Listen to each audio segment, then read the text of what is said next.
¿Qué tal? Buenos días con todos. Vamos a iniciar la sesión de hoy. Hoy día tenemos pues pendiente iniciar el desarrollo de la unidad 3. Antes de ello vamos a realizar algunas reiteraciones de la unidad 2, que bueno, a mi parecer y posiblemente a varios de ustedes, si no es a todos, es en realidad la unidad más compleja del módulo, ¿no? La unidad 2, la que tiene más contenido, la que tiene más información. El sábado pasado tratamos de sintetizar justamente en la presentación esta unidad, pero definitivamente necesitaba pues una segunda revisión más exhaustiva. Entonces vamos a hacer algunas reiteraciones, tal vez absolver algunas dudas, consultas, precisiones. Vamos a revisar también la actividad grupal, las indicaciones para que podamos también ir avanzando en ello. Y luego ya presentaremos la unidad 3, ¿no? Si ya hemos pasado la unidad 2, como les digo, ya lo que viene es más sencillo, ¿no? Más digerible de repente para poder comprender. Ahora, lo que sí quería resaltar de todas formas era que no se olviden de que estamos viendo estos temas de fonética, de fonología, no para volvernos expertos, digamos, en transcripción fonética, ¿no? Porque sé que algunos han tenido ciertas preocupaciones al respecto. En realidad, pues la información está en el material. Si ustedes consultan material complementario, está muy bien también. Pero digamos, ese no es el objetivo, ¿no? Ese no es el foco de atención del curso, ¿no? Porque en realidad, como ya ustedes me han mencionado, algunos de ustedes saben que el curso de fonética y fonología se suele llevar en pregrado, ¿no? En ciertas carreras, en ciertas áreas, y dura pues todo un semestre, ¿no? Estamos hablando de 15 semanas de clases. Entonces, evidentemente, nosotros no pensamos comprimir todo eso en 5 semanas, ¿no? Lo que pensamos en todo caso es realizar una revisión general de algunas nociones básicas, no volvernos expertos en este tema, ni poder realizar a la perfección tal vez transcripciones fonéticas. En todo caso, ustedes cuentan con las herramientas de apoyo para poder hacerlo. Sé que en Internet también debe haber herramientas de apoyo al respecto, pero más allá de eso es encontrarle la lógica, ¿no? La importancia de estos contenidos y sobre todo pensar de qué manera incorporarlos en nuestra didáctica, ¿no? Digamos que ese es el objetivo principal, ¿no? Exacto, como bien menciona Yesenia, ¿no? O sea, lo que estamos viendo son nociones básicas que de todas formas hay que saber, ¿no? Hay que saber que estas diferencias, que la diferencia entre alófono y fonema, ¿no? Y así sabremos que hay distintas realizaciones, ¿no? Podremos identificar modos, puntos de articulación, de tal manera que a la hora de que escuchamos hablar a nuestro estudiante, sabremos qué aspecto tal vez están fallando más, ¿no? En el modo, en el punto de articulación, etcétera, ¿no? Podremos tal vez afinar mejor nuestro oído hacia ese sentido, pero no como expertos de fonética y fonología. Entonces, eso quería comentarles por la preocupación que sé que varios han tenido.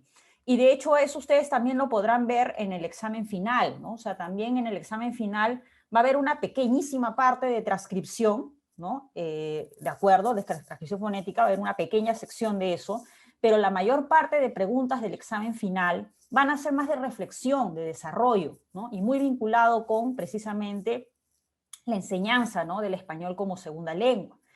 Entonces, no se preocupen por ese tema, ¿no?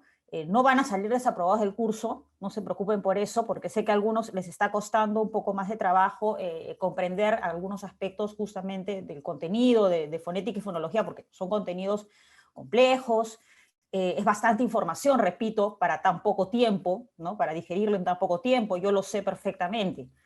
Yo lo sé, soy muy consciente de eso. Pero bueno, son cuestiones que hay que saber y hay que tenerlas a la mano, ¿no? Es por eso que le estamos presentando de esa forma y seguramente ustedes la retomarán cuando lo consideren necesario, cuando verán que sus alumnos tal vez están cometiendo ciertos fallos de pronunciación en algunos aspectos, podrán podrán retomar material complementario y profundizar al respecto, ¿no? Entonces, digamos que esa es la orientación, ¿ya?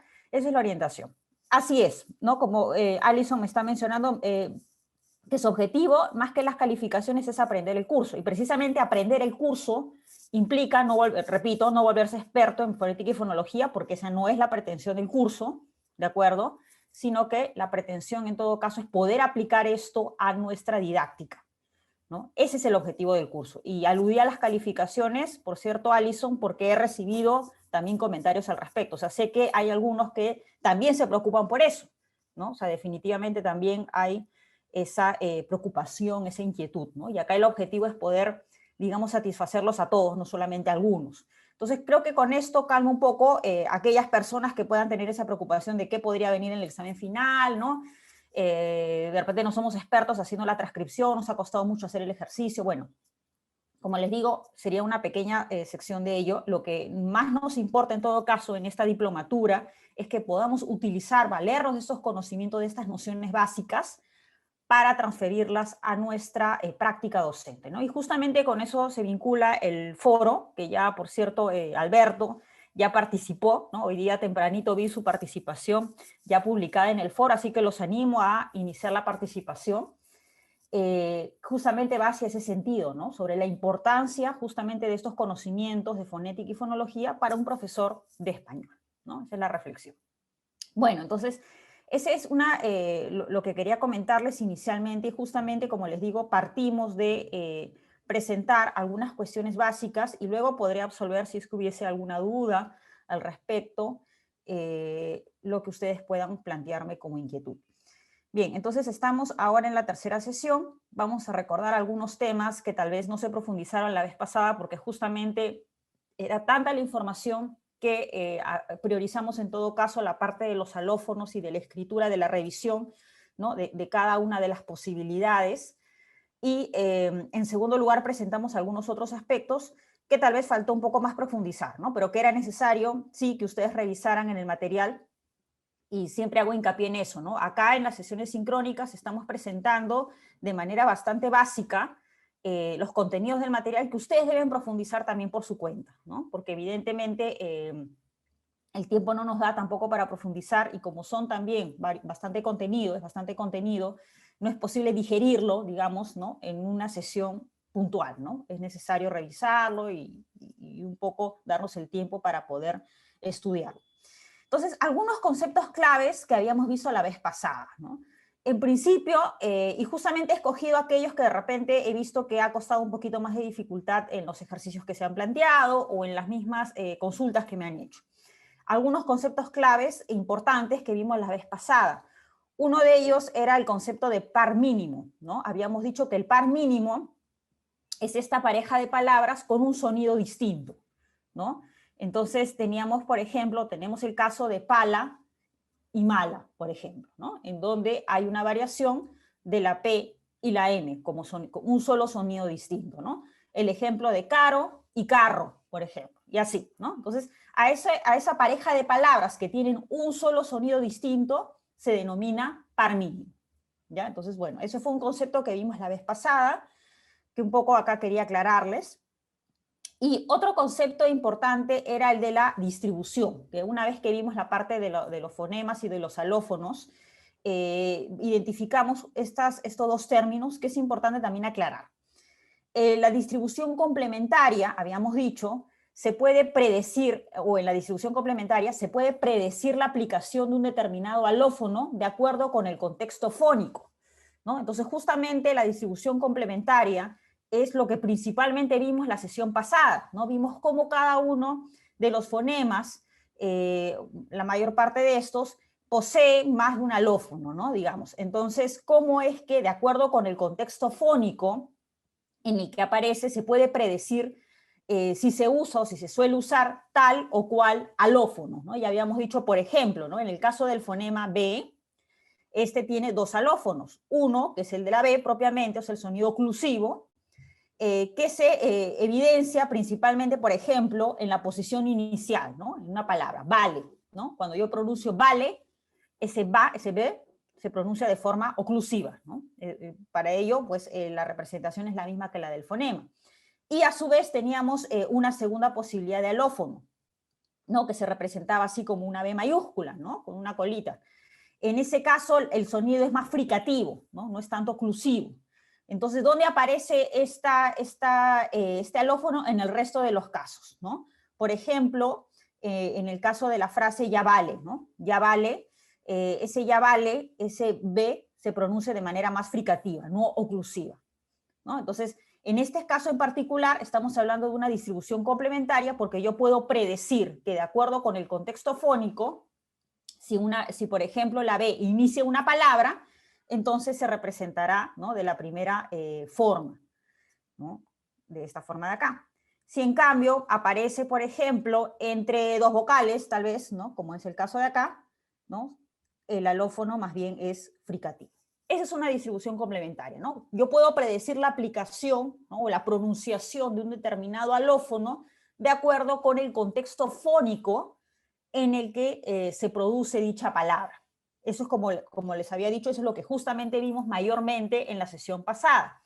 Pero adicionalmente también, y pareció importante hablar de la distribución libre, y lo hicimos de manera bastante rápida tal vez, ¿no? En este caso, la distribución libre consiste en que no se puede producir la aplicación de un determinado fonema o alófono de acuerdo con su contexto fónico. Entonces, acá tenemos dos casos, ¿no? Por ejemplo, en esta unidad fónica ASA, yo podría emplear acá, ¿no?, el fonema C, el fonema P, va a depender mucho de la intención del hablante, ¿no? Podría decir casa, podría decir pasa, ¿no?, taza, inclusive, va a depender mucho de la intención, ¿no?, de qué palabra, de qué significado yo quiero atribuir a esa unidad fónica. Por un lado, ¿no? No es posible, por tanto, predecir qué fonema se va a utilizar, va a depender enteramente del hablante. Y por otro lado, vimos, y recuerdo que también vimos un video al respecto, que la distribución libre se evidencia sobre todo cuando tal vez una misma palabra o una misma cadena fónica, ¿no?, como por ejemplo los niños, pueden pronunciarse de distinta manera de acuerdo con la variedad geográfica. Entonces ahí yo no puedo predecir qué alófono se va a utilizar de acuerdo con el contexto fónico, sino más bien ya entra a tallar otra variable, que en este caso es la variedad geográfica, ¿no es cierto? Entonces, habíamos dicho que los niños podrían pronunciarse así como nosotros lo solemos hacer, los niños, podría pronunciarse en otro contexto geográfico, los niños, ¿no?, o los niños. Entonces, hay determinadas variaciones en la pronunciación, ¿no? Pero digamos, no hay una variación en el significado de las palabras.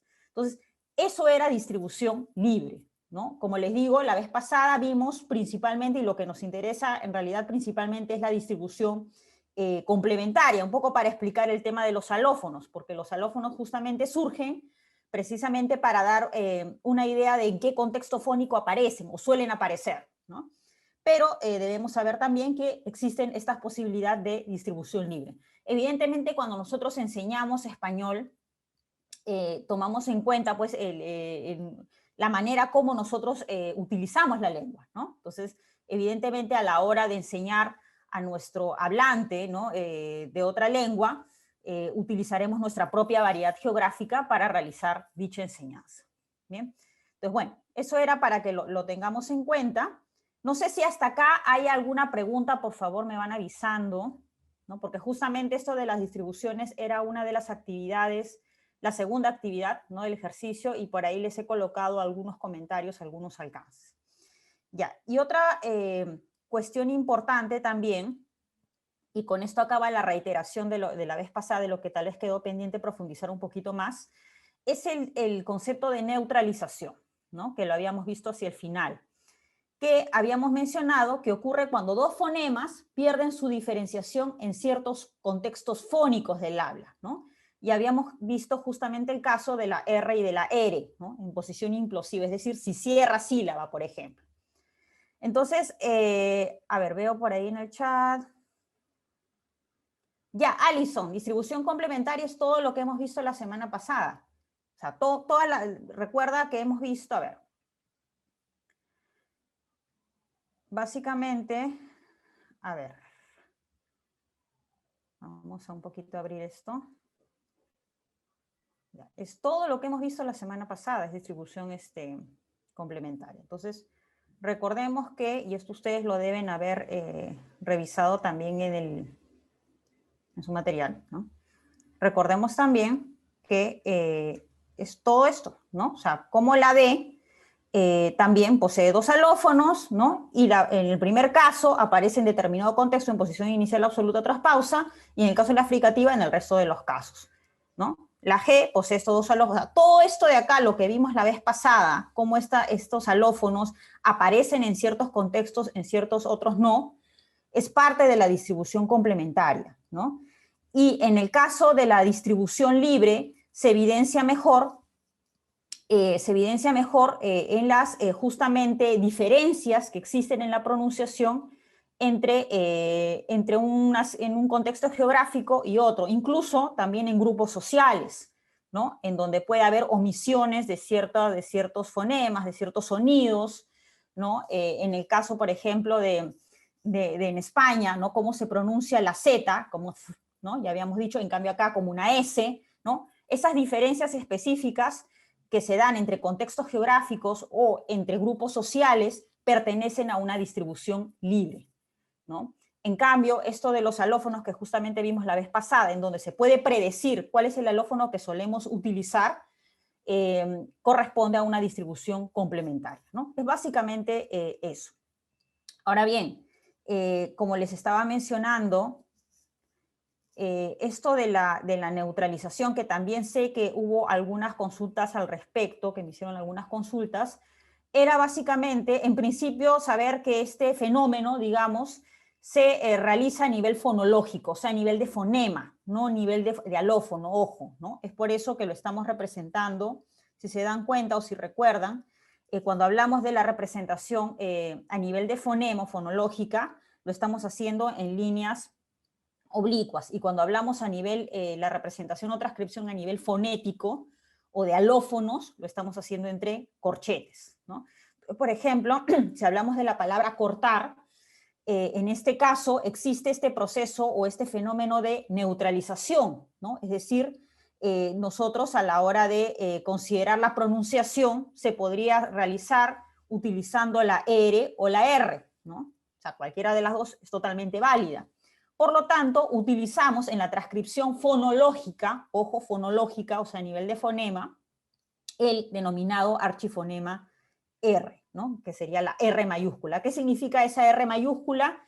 Que a nivel fonológico se podría considerar que la pronunciación de R o R son válidas, se suelen dar indistintamente, ¿no? Entonces, en este caso, en la palabra cortar, la transcripción fonológica se realiza de esta forma. Ahora, este proceso no es que se da en todos los fonemas, ¿no? Habíamos dicho que se da específicamente en estos de acá.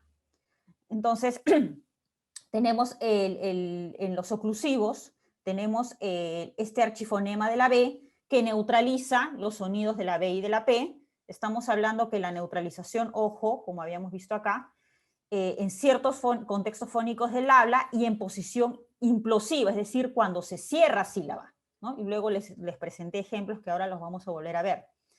Entonces, habíamos dicho que esta B mayúscula es el archifonema que neutraliza a los sonidos de los fonemas B y P.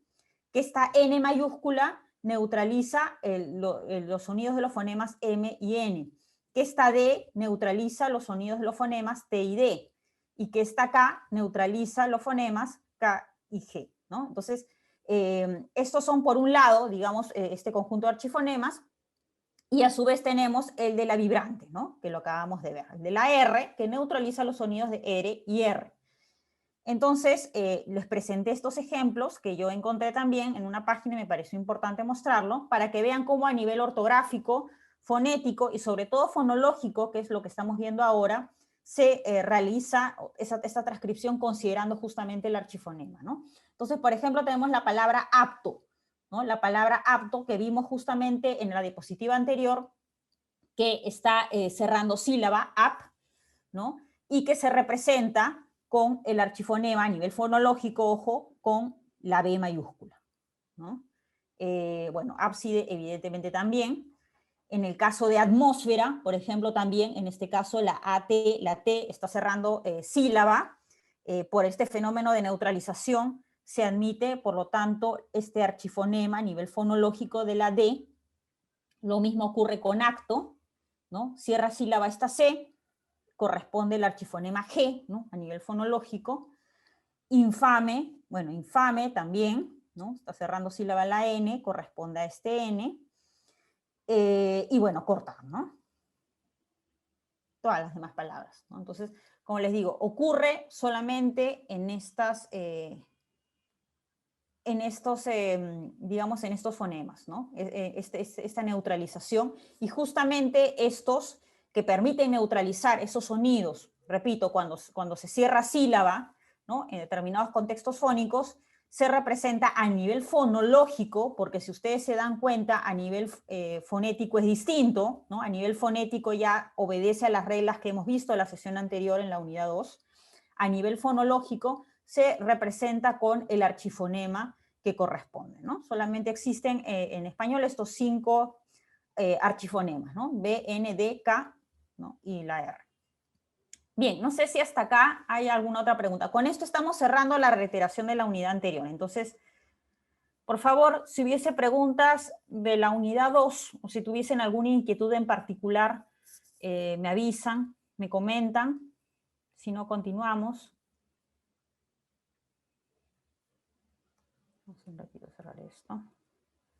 Ya.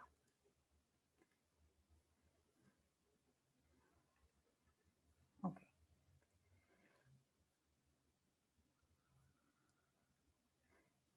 Bien, entonces, bueno, mi preocupación, como les decía, era que se comprendiera. Como les digo, el material lo tienen ahí, ustedes pueden consultarlo en cualquier momento. Son aspectos que evidentemente no se van a aprender de un momento para otro, pero que definitivamente necesitamos tenerlo en cuenta, ¿no? Necesitamos tener en consideración que existen, que están ahí, ¿no? Y aplicarlo posteriormente. Sí, Alison, ¿tienes algún comentario? Alison, ¿has prendido tu micro? Si tuvieras algún comentario, duda. No, profesora, disculpe. Ya, no te preocupes, no te preocupes. Gracias. Bien, entonces igual, si luego surgen dudas en las salas que van a tener por separado luego, posteriormente, se pueden ir absolviendo, ¿no? Como se ha hecho anteriormente también.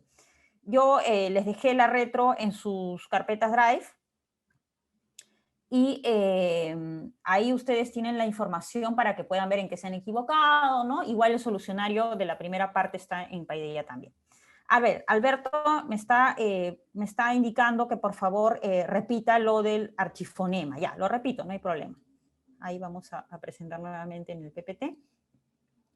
Ya, lo que les estaba comentando es que a nivel fonológico, recuerden que cuando hablamos a nivel fonológico estamos hablando a nivel de fonemas, ¿no? Esta representación abstracta de los sonidos que evidentemente luego se realizan, ¿no? De manera concreta a través de alófonos. Pero digamos, a nivel abstracto de representación de fonemas, a nivel fonológico, existe un proceso denominado neutralización. ¿Qué significa neutralización? La neutralización ocurre cuando 2 fonemas pierden su diferenciación en ciertos contextos fónicos del habla. O sea, ¿qué significa esto? Que, por ejemplo, la palabra acto se puede pronunciar, ¿no? O se pronuncia, ya sea como el sonido de la C, o también se admite, digamos, la pronunciación con el sonido de la G, acto, ¿no? Acto o acto. Digamos que ambos sonidos son tan cercanos que se admite, digamos, ambas pronunciaciones, ¿no? Igual con el caso de cortar, ¿no? Yo puedo pronunciar cortar con la R vibrante simple o cortar, ¿no? Hacerlo más múltiple.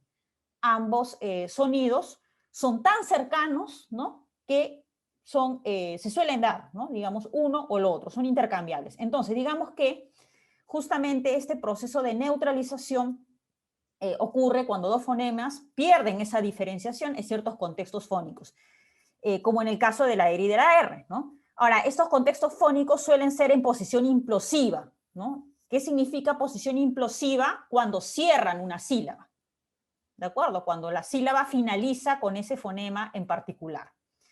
Entonces, este proceso específico implica que la representación del fonema ya no sea como la habíamos visto en la primera sesión, sino que en estos casos particulares ya no se utiliza lo que se denomina un archifonema.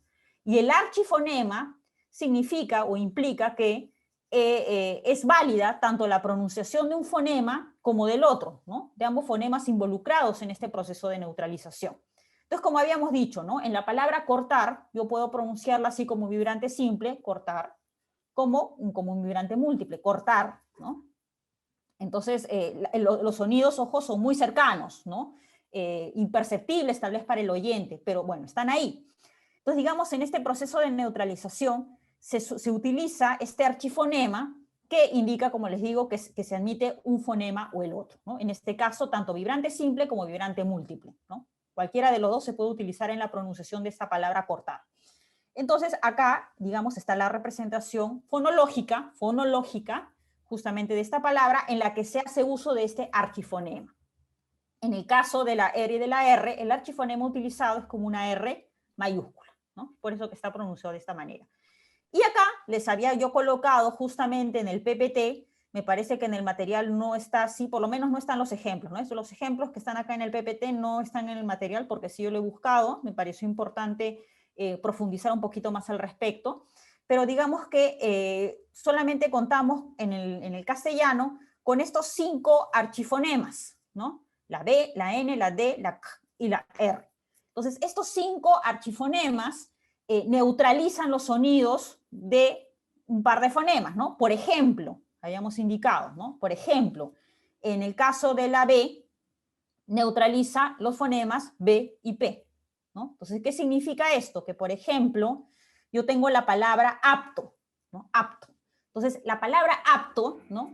De manera abstracta, yo la puedo pronunciar como apto, ¿no? Efectivamente con la P, o yo puedo pronunciarla como apto, con la B, ¿no? Como les digo, el sonido es imperceptible. Entonces, ahí ocurre un fenómeno justamente de neutralización. Y a nivel fonológico, por lo tanto, yo lo estoy representando con el archifonema B mayúscula, ¿no? Que implica que abstractamente, idealmente, se puede pronunciar tanto como con B como con P. ¿De acuerdo? Entonces, lo mismo ocurre con, vamos a ver otro más, con la D, ¿no? En el caso de la D mayúscula como archifonema, neutraliza los sonidos de los fonemas T y D.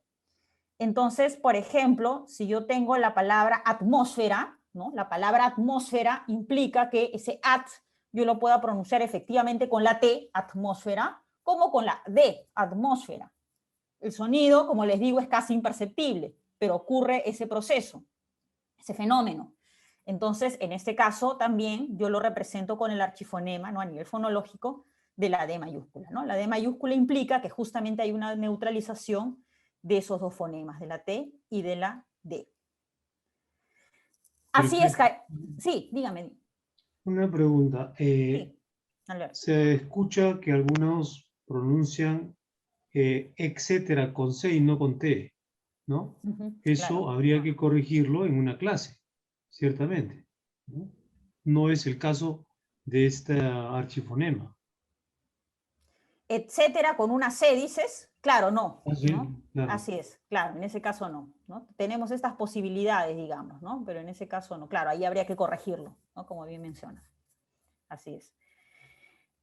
A ver, Karina me ha escrito y me ha dicho, el archifonema es como un comodín, es decir, su presencia muestra que puede valer. Exacto, o sea, la presencia del archifonema a nivel fonológico implica que su presencia, como dices, puede valer tanto para uno como para otro sonido, ¿no? Que justamente, ¿no? Al yo colocar esa B mayúscula, ¿no? En la palabra apto, estoy diciendo que esa B mayúscula se puede pronunciar tanto con el fonema B como con el fonema P, ¿no? Que ambos casos son válidos, se dan, se producen naturalmente en el castellano, porque no me gusta la palabra o el término se debería, ¿no?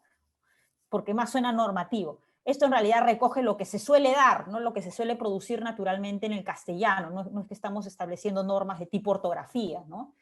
Es lo que se suele dar, ¿no? Justamente esto de acá recoge, ¿no? la situación propia de uso del castellano. Entonces, lo que se suele dar es eso de ahí, ¿ya? Entonces, muy bien lo ha ilustrado Karina, es como un comodín, ¿no? Como un comodín.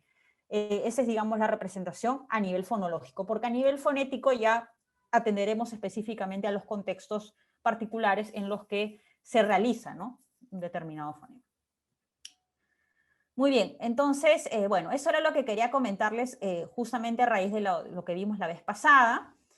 Y ahora quería también presentarles ya sé que ya varios lo han debido ver, sé que incluso han estado avanzando, por ella me comentarán sus avances si los han tenido.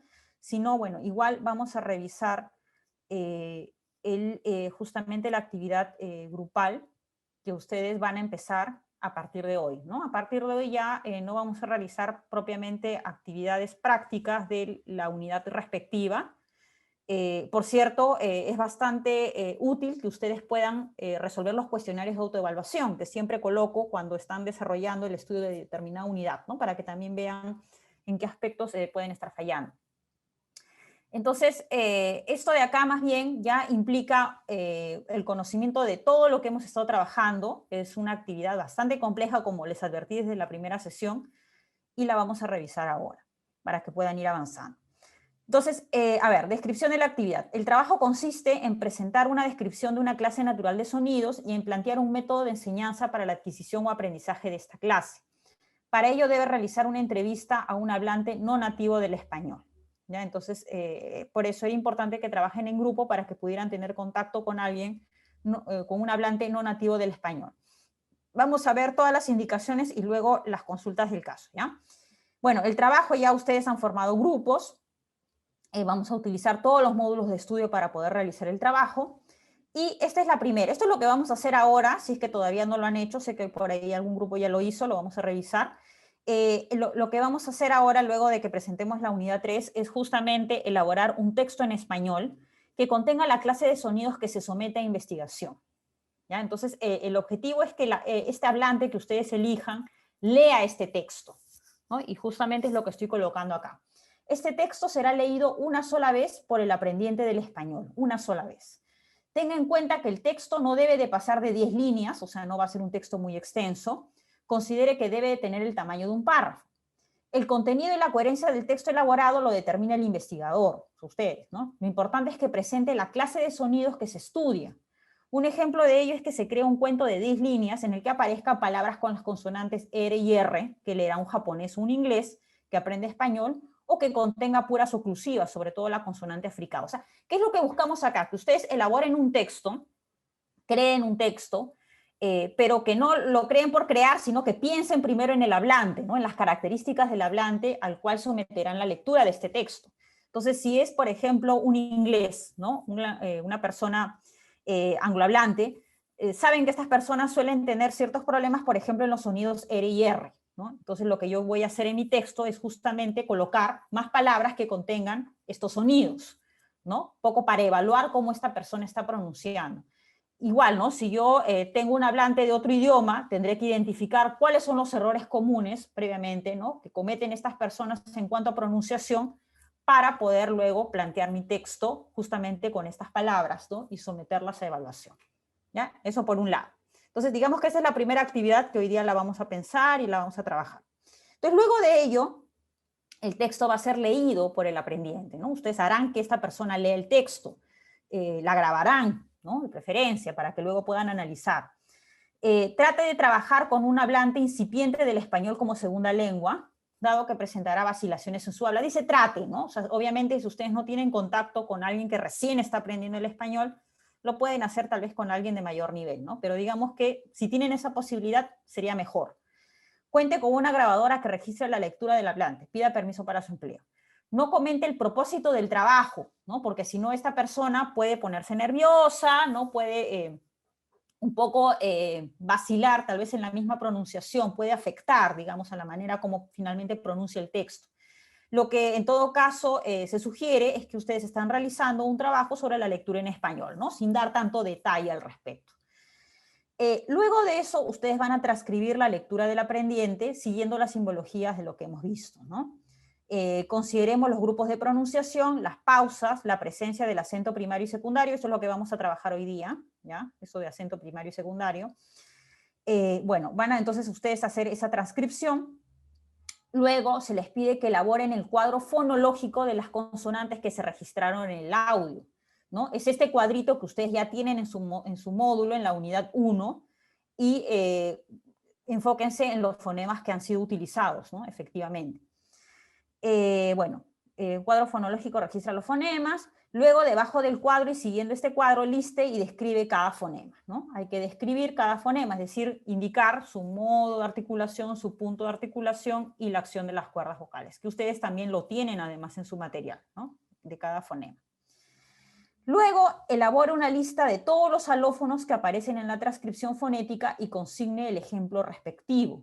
Si el fonema presentó más de un alófono, regístrelos y ejemplifíquelos también, ¿no? Entonces, por ejemplo, el fonema G presentó un alófono, ¿no? Que es esta de acá, se realizó tras una nasal, ¿no? O sea, después de la N, y esta sería su respectiva representación. Luego de ello, describa la clase natural de sonidos que tuvo en cuenta para someter la investigación y explique las razones de selección, ¿no? Busque información bibliográfica que respalde su descripción. O sea, se supone que en realidad ustedes ya deberían tener esto incluso antes, ¿no?, de que esta persona lea el texto. Se supone que ustedes han creado el texto considerando cuáles van a ser los sonidos que van a someter justamente a investigación. Y lo que tienen que hacer acá es justamente describirlas, ¿no?, describir estos sonidos y explicar por qué las eligieron, ¿no?, y un poco respaldarlo también en autores. Entonces, por ejemplo, ¿no?, las oclusivas constituyen una clase natural que se caracteriza por la obstrucción del canal vocal. En el Manual de Fonética de Aida Mendoza, 2018, por ejemplo, se sostiene que esta clase de sonidos es tal, ¿no? En español pertenecen a esta clase la P, la T, la G. Dentro de este grupo, las oclusivas sonoras, como la G, son poco estudiadas en hablantes que aprenden el español. O sea, ahí ya está fundamentando por qué he elegido principalmente este grupo de sonidos, ¿no? Bueno, y ahí hay una fundamentación. Entonces, es un poco lo que tienen que hacer, ¿no? Basta con 1 o 2 párrafos para hacer esto, ¿no? Igual acá, ¿no? Las consonantes vibrantes no son fonéticamente perceptibles por los hablantes de esta lengua. Hemos querido comprobar la pronunciación de estas consonantes a fin de, etc. Luego de ello, como punto 7, elabore un listado de sílabas, es lo que vamos a ver hoy, que han aparecido en la producción del hablante. Presente por lo menos 2 ejemplos por cada patrón silábico, ¿no? Eso lo vamos a trabajar hoy día. Luego de ello, esto también lo vamos a trabajar hoy, presente una muestra representativa de entonación, ¿no? En su texto corpus considere distintos tipos de preguntas, y esto también es importante, ¿ya? Consideren esto, por favor, a la hora de crear su texto, que en realidad hoy día lo van a hacer. En el texto, ustedes no solamente empleen oraciones afirmativas o enunciativas, sino también incluir distintos tipos de enunciados, ¿no? Preguntas, si es posible. ¿Para qué? Para que puedan ustedes capturar los diferentes patrones entonacionales, ¿no? Y si el hablante está entonando acorde con cómo se entona, ¿no?, en el habla del castellano. Entonces, por ejemplo, ¿no?, sin pronombre interrogativo, en aposiciones, esto lo vamos a trabajar hoy día, ¿no? Pero la idea es que ustedes puedan incorporar en su texto distintos tipos de patrones entonacionales. Luego de ello, proponga un método de enseñanza de la pronunciación de la clase de sonidos que sometió a investigación. O sea, luego de que ustedes han recogido cuáles son estos errores de pronunciación que tiene este hablante, van a plantear un método de enseñanza de manera muy breve. Considere que el método debe contribuir a la adquisición de las consonantes si el hablante no las ha incorporado en su repertorio, o este puede contribuir a mejorar su pronunciación. El método debe vincularse con otros componentes como son la entonación y la gramática. Es importante por ello recurrir una vez más a la bibliografía y a todas las consideraciones de sus foros. En sus métodos considere la propuesta de ejercicios de aprendizaje. Ilustre sus ejemplos con imágenes, cuadros, diagramas, recursos que crea conveniente explicitar. Asegure la enseñanza. Bien, entonces, bueno, acá hay que plantear algunas estrategias, algunas actividades, justamente que corresponde al estudio de la unidad 4, ¿no? Porque en la unidad 4 vamos a ver la aplicación didáctica de todo lo que estamos trabajando hasta ahora. Luego de ello, explica la importancia de realizar una investigación como la presente. Sobre la base de sus resultados, ofrezca una razón por integrante de grupo de aplicar la teoría fonética y fonológica en la adquisición y aprendizaje del español como segunda lengua. Asimismo, cada alumno debe explicar por qué es importante la participación del fonólogo y el fonetista en el aprendizaje de una segunda lengua. Al lado de cada párrafo coloque entre paréntesis el nombre del alumno que escribió su respuesta, ¿no? Y esto puede perfectamente basarse, ser más desarrollado de lo que ustedes van a plantear como parte del foro. Argumente si está de acuerdo o no con la siguiente afirmación de Fonseca. Para enseñar pronunciación es imprescindible que los profesores que la ejecutan dominen el sistema de sonidos de ambas lenguas, la materna y la extranjera, especialmente al trabajar con iniciantes. Ofrezca una razón por integrante de grupo. O sea, primero pónganse de acuerdo si están de acuerdo o no, o parcialmente tal vez, con esta afirmación, y luego cada integrante va a dar una razón, ¿no? Luego, formule un párrafo de resumen del trabajo después del título del trabajo. Redacte una introducción de 4 párrafos que considere lo siguiente. Un contexto sobre el tema. Acá ustedes podrían también caracterizar a la persona hablante, ¿no?, a la cual han sometido evaluación.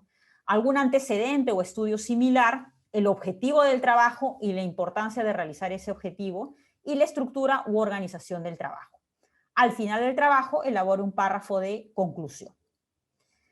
Bien, otras indicaciones adicionales. En el trabajo debe citarse por lo menos 6 autores, ¿no?, a lo largo del trabajo, que sustenten la teoría y aplicación de la fonética y fonología. Correlacione la información de las diversas unidades en su investigación. Bueno, acá la recomendación es que cada integrante se responsabilice del examen de 2 fuentes, pero eso ya depende plenamente de ustedes, ¿no? Cómo se organice. En la presentación del trabajo consigne los nombres completos con los correos electrónicos de cada integrante en la primera hoja. Además, enumere cada hoja.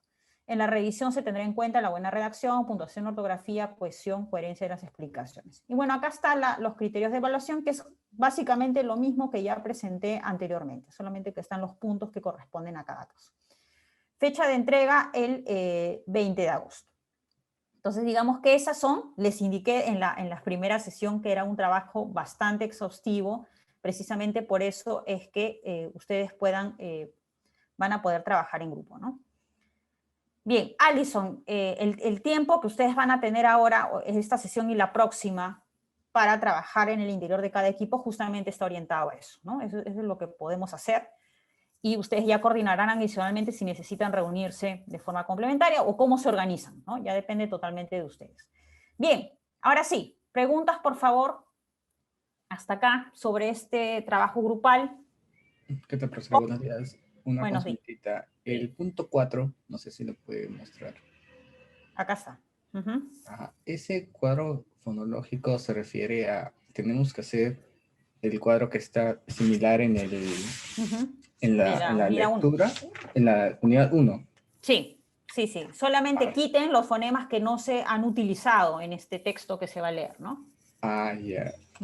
Y cuando dice lista y describe cada fonema, se refiere a que tenemos que hacer el los ejercicio alófonos. que hicimos. ¿Eso de acá? No, en el 4. ¿O el de arriba? Ah, en el 4. En el mismo 4, sí, ahí dice. Luego, debajo del cuadro, ya. Describa, ¿no? Describe cada fonema. Tenemos que hacer, como hicimos en el trabajo grupal 1, cada palabra del texto así. Cada palabra no, cada fonema. Porque recuerden que fonema es menos variable que un alófono, o sea, no depende del contexto, el contexto fónico. Entonces, lo que tienen que hacer es el listado, o sea, luego de hacer ese cuadrito, abajo colocar, bueno, la B, la C, la K, etcétera, y colocar al lado derecho sus características, sus rasgos, ¿no? Modo, punto y acción de cuerdas vocales. Eso es lo que tienen que hacer. Ok. Ya. Y el 5 sí es de las palabras, ¿no? De los alófonos, ¿no? Que tenemos que hacer. Sí, acá lo que tienen que hacer es elaborar un listado de todos los alófonos. O sea, primero hacen el listado de todos los alófonos que han aparecido y luego consignar un ejemplo en cada caso, ¿no? Un ejemplo en cada alófono. O sea, podría haberse utilizado más de una vez este mismo alófono, pero solamente colocar un ejemplo de uso de cada uno de los alófonos empleados. Ya. Ya, genial. Muchas gracias, profesora. Sí, Alison. Sí, profesora, disculpe, no entendí la primera parte. Tenemos que entrevistar a un extranjero. Ya, no, yo no diría entrevistar, lo que tienen que hacer es hacerle leer un texto, ¿no? Ustedes van a crear hoy día, si no lo han hecho aún, un texto con estas características y lo que tienen que hacer es darle ese texto a un hablante de otra lengua y hacerle leer ese texto. Esa solamente es la actividad con esa persona, ¿no? Porque ¿cuál es el texto? Sigue es el análisis. El texto ustedes lo van a crear. Cualquier texto, la extensión. Breve, un párrafo, ¿no? Ya. Y el nivel es principiante, son un extranjero que tenga. Así es, sí, ya. De preferencia. Ok, gracias. Ok.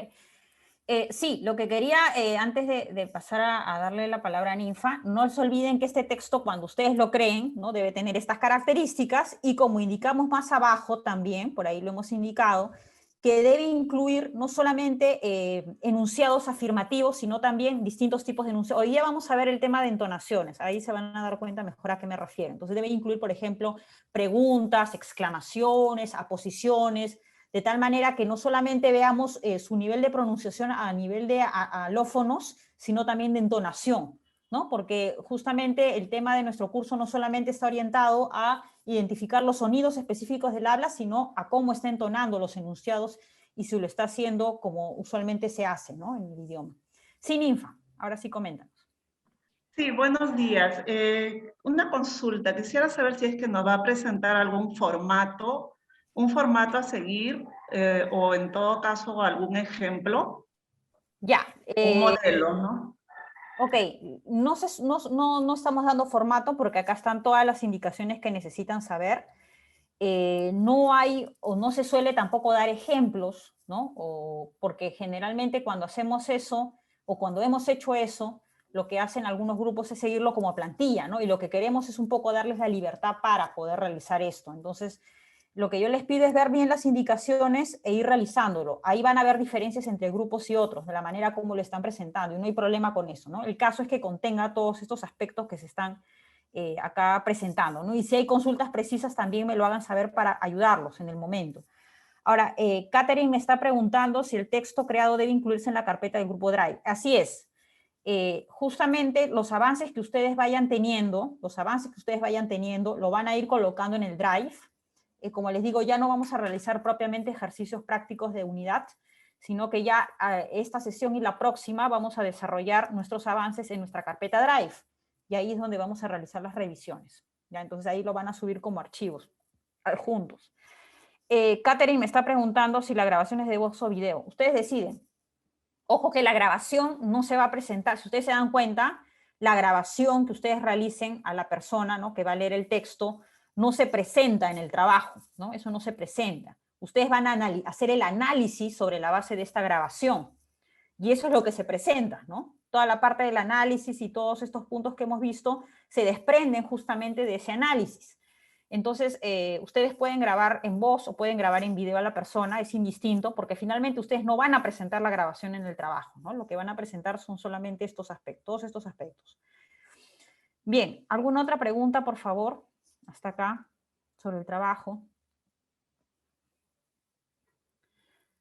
Una consultita, profesora. En Sí. el punto 6, entonces primero tenemos que, antes de crear el texto, tenemos que analizar o investigar a la, o sea, a la persona a la que vamos a someter a investigación, ¿no? O sea, de qué país es y Claro. cuál es su, se podría decir, su forma de hacer los sonidos, ¿no? Algo así. Sí, o sea, lo que se sugiere, lo que se va a sugerir es que antes que ustedes elaboren el texto, identifiquen primero a la persona que van a hacer leer el texto, ¿no? Y como bien dices, ¿cuál es su lengua materna? Entonces, basta con conocer su lengua materna, ¿no? No basta tener más información adicional o detallada de esta persona, basta con saber su lengua materna, y el objetivo es que ustedes puedan investigar, ¿no?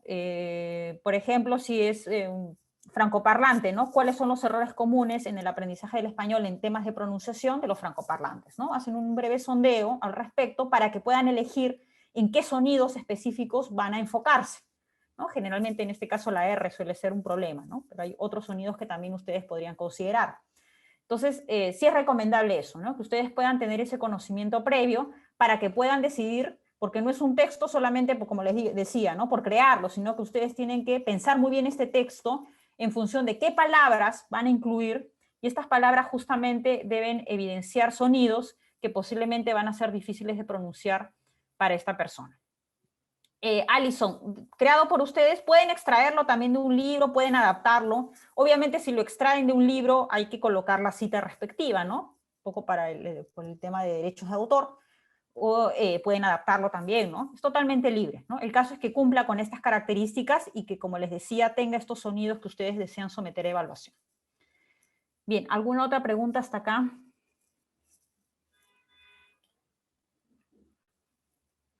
Bien, entonces vamos a tener tiempo para ir pensando en eso, por favor. Luego ya en cada equipo, si hubiese consultas, seguramente las habrá, me lo hacen saber.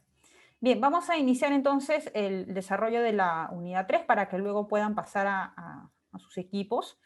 Como les decía, la unidad 3 es más digerible que la unidad 2, no se preocupen, y la unidad 4 más aún, porque ya en la unidad 4, que vamos a ver la próxima semana, o perdón, dentro de 2 semanas, ya es la aplicación didáctica, ¿no?, de todo esto que estamos viendo justamente en nuestras sesiones, en nuestras clases de español, ¿no?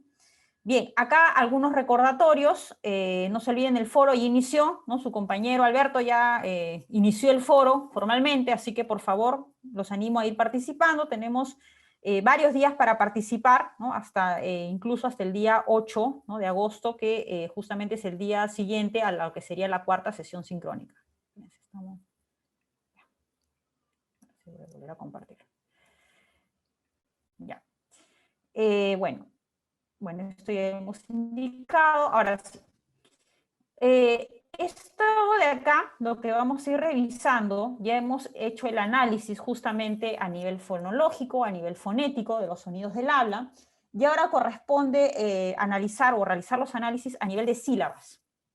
Entonces, acá partimos de algunas nociones importantes. La sílaba, como grupo fonético inmediatamente superior al fonema, y su núcleo es siempre una vocal que presenta una mayor intensidad y por lo tanto una notable perceptibilidad. Bien, entonces esa es, digamos, la noción que a nivel fonético corresponde a la sílaba.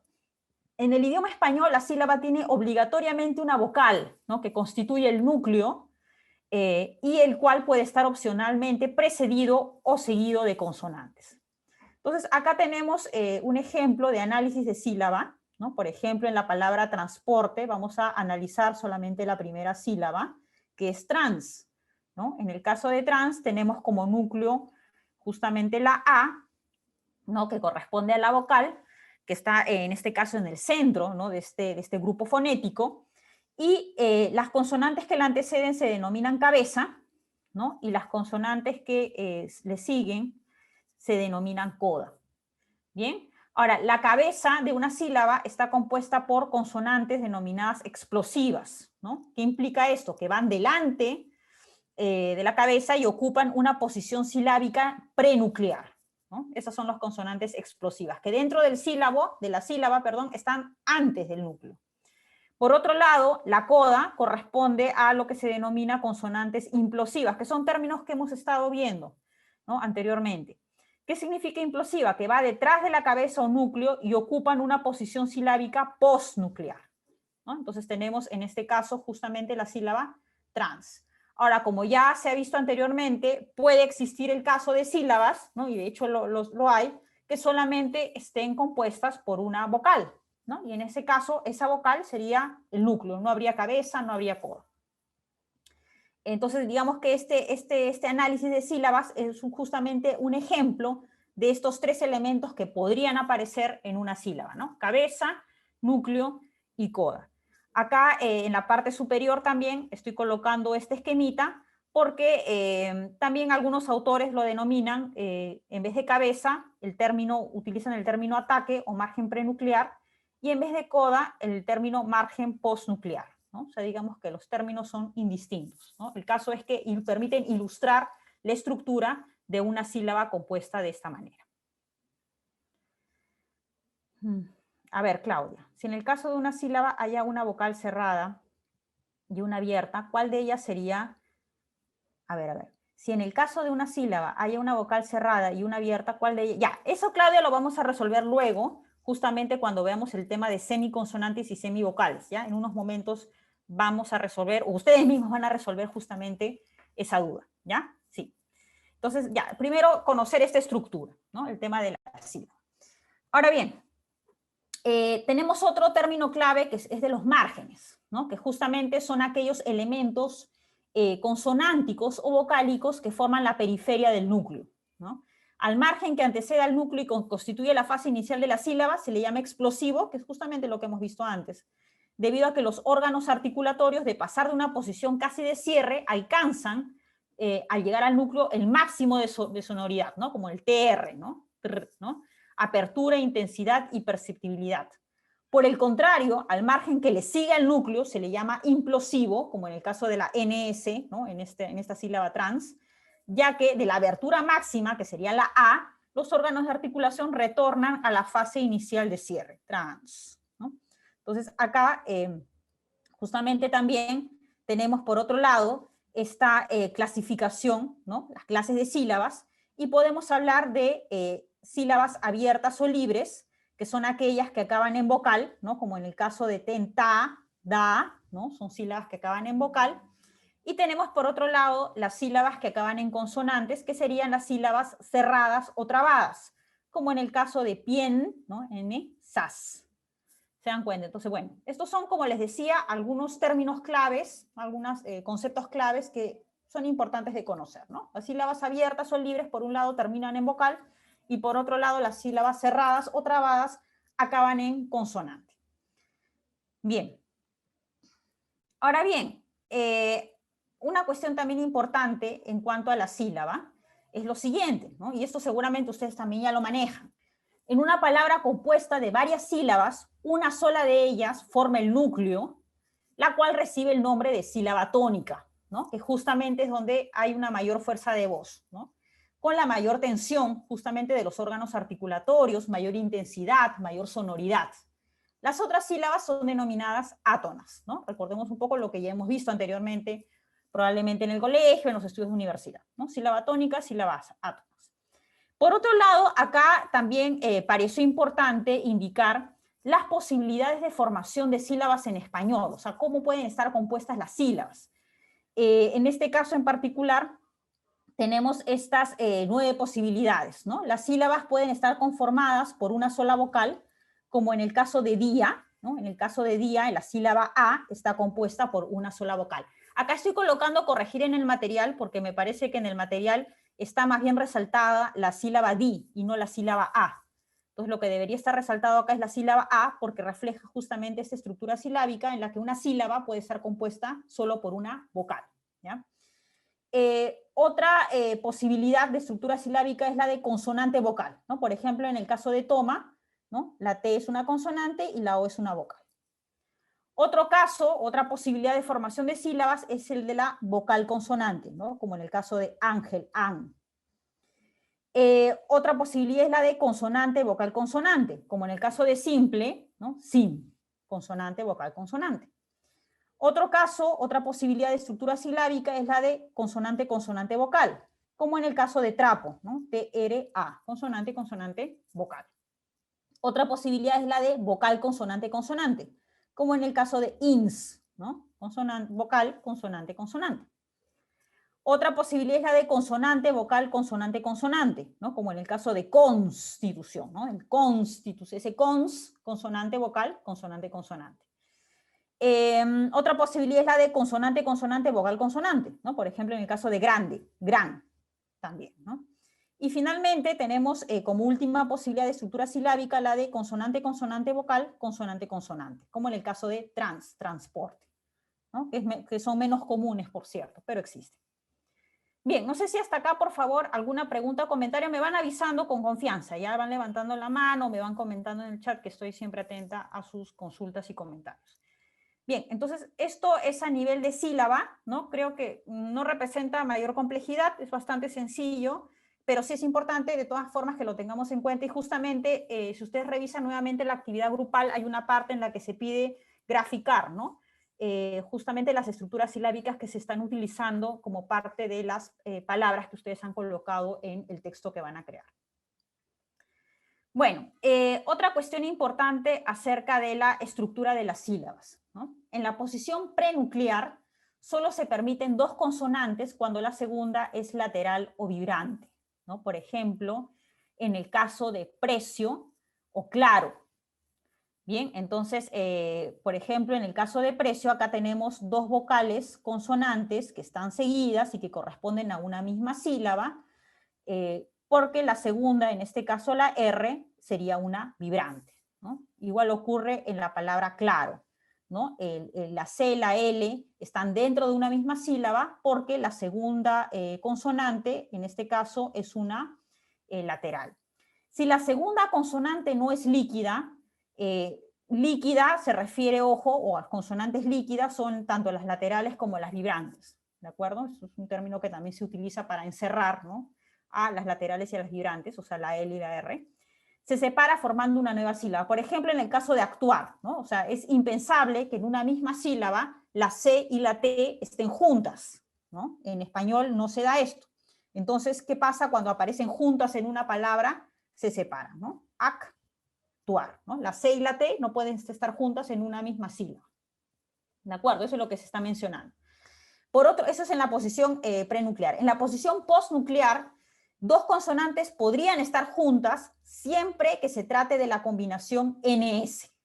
¿De acuerdo? Entonces, por ejemplo, tenemos en la palabra constar, ¿no? La posición postnuclear, o sea, después de la O, la N y la S aparecen en la misma sílaba porque es válido, ¿no? Se suele dar esta combinación NS que aparecen en posición postnuclear en la misma sílaba. No hay una separación en sílabas, ¿no? Entonces, También habría que considerar eso en los análisis de sílabas que realicemos. Bien, otra cuestión importante es sobre la estructura de las sílabas, ¿de acuerdo? En este caso, tenemos las denominadas o los denominados diptongos crecientes. Diptongos crecientes. ¿Qué significa esto? Y creo que por acá voy a contestar a la pregunta que me estaban haciendo, y ahorita la vamos a contestar justamente a partir de esto de acá. Los diptongos crecientes implican que haya una vocal cerrada, ¿no?, más una vocal abierta.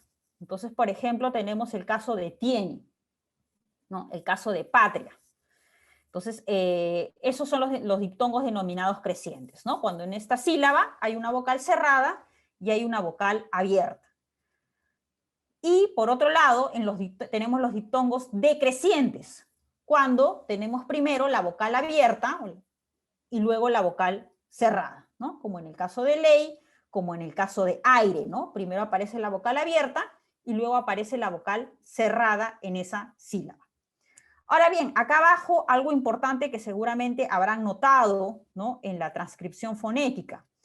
Las vocales cerradas I y U, en tales casos de diptongos, sean crecientes o decrecientes, se representan de la manera que está ahí, o sea, la I o la U con abajo como un arquito, si se han dado cuenta, ¿no? Acá tenemos un arquito. Y se denominan semivocales, ¿de acuerdo? Entonces, cuando aparecen tanto en diptongos crecientes o decrecientes estas vocales débiles, se denominan semivocales, ¿no? Y se representan, digamos, de esa manera. Entonces, respondiendo, no sé si con ello ya se podría inferir la respuesta a la pregunta de Claudia. Claudia me había preguntado, si en el caso de una sílaba hay una vocal cerrada y una abierta, ¿cuál de ellas sería el núcleo? ¿Cuál creen ustedes que sería el núcleo, entonces, a partir de esto que estamos viendo? ¿La cerrada o la abierta? La abierta. Ley. Sí, por ahí me comentabas, Alberto. No sé si es la que tiene la mayor fuerza de voz, no. Sí, la que tiene la mayor fuerza de voz. Es la I. Ahí, aire. Ah, en aire. Ya, a ver, en estos casos particulares, en estas estructuras de diptongos crecientes o decrecientes, justamente estas vocales cerradas, la I y la U, se denominan semivocales porque no se realizan en todo su esplendor. Se le da mayor peso, digamos, en la pronunciación a las vocales abiertas, ¿no? Es por eso que el núcleo, en todo caso, recae justamente, si hablamos a nivel de sílaba, ¿no?, a nivel de sílaba, ojo, recae en la vocal abierta, ¿no?, en estos casos de diptongos, ¿ya? Entonces, con eso respondemos la pregunta de Claudia, ¿no? Estamos haciendo, ojo, el análisis a nivel de sílaba, no a nivel de palabra, no a nivel de sílaba tónica o silabátona, sino a nivel de sílaba, ¿no? Recuerden que a nivel de sílaba habíamos dicho que en una sílaba siempre hay un núcleo que vendría a ser la vocal central de esa sílaba. Entonces, en estos casos particulares, la vocal abierta sería el núcleo de esa sílaba. ¿De acuerdo? Profesora, bueno, sí. Una consulta. Vanessa. Si bien sí, ¿qué tal? Si bien el núcleo es la vocal abierta, ¿esa sílaba sería cerrada? O sea, porque cuando vimos sílabas abiertas o cerradas, era la abierta terminaba en vocal y la cerrada terminaba en consonante. Pero si termina en una vocal cerrada, ¿la sílaba es cerrada?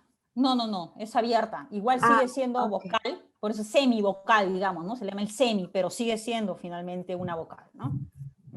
Sigue siendo una sílaba abierta. Así es, sigue siendo una sílaba abierta. Gracias. Perfecto. Esto es un poco para justamente realizar esa diferenciación en a quién le estoy dando un mayor peso, ¿no? ¿Quién está conformando el núcleo de mi sílaba? Y por eso es que se coloca ese arquito abajo de esta vocal cerrada, ¿no? En este caso, en los ejemplos, la I, ¿no? Ustedes ven ahí un arquito pequeño. Bien.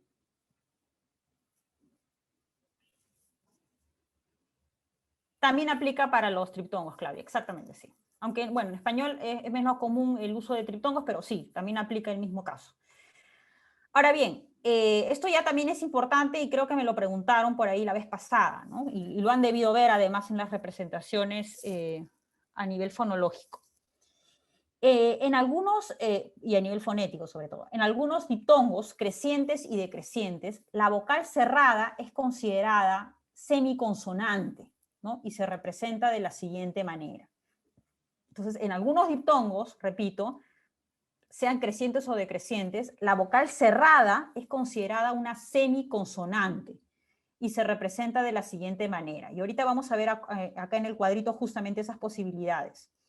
En el caso de la I se representa con una J y en el caso de la U se representa con una W. Es que seguramente por eso que ustedes también habrán visto, ¿no?, este tipo de representaciones, ¿no? Idioma, por ejemplo, esta I, ¿no?, de este diptongo se representa con una J, ¿no?, considerada una semiconsonante, digamos. Y este supuesto, esta U es considerada también una semiconsonante y se representa con una W. ¿En qué contextos aparecen estos? Bueno, justamente está en el cuadrito de acá de abajo, ¿no? ¿Dónde es que aparecen estas representaciones? En el caso de los diptongos crecientes, cuando está antecediendo la A, ¿no? IA, UA, ¿no? Justamente acá. Cuando antecede la E también, ¿no? IE, UE. Cuando antecede la O, ¿no? IO, UO, ¿no? En estos casos particulares, cuando estamos trabajando a nivel de diptongo, se representan de esa forma. También ocurre ello en los diptongos decrecientes, ¿no? Bueno, en el caso de los diptongos decrecientes, sí no vemos esos casos particulares, perdón. En el caso de los diptongos decrecientes, la representación es la misma, ¿no? AI, AU, EI, EU, OI, OU.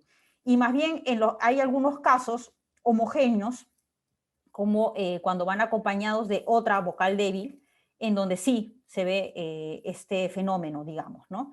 En el caso de que anteceda a la I, ¿no?, UI, se representa la U como una W, y en el caso que la I sea la que antecede a U, se representa con una J.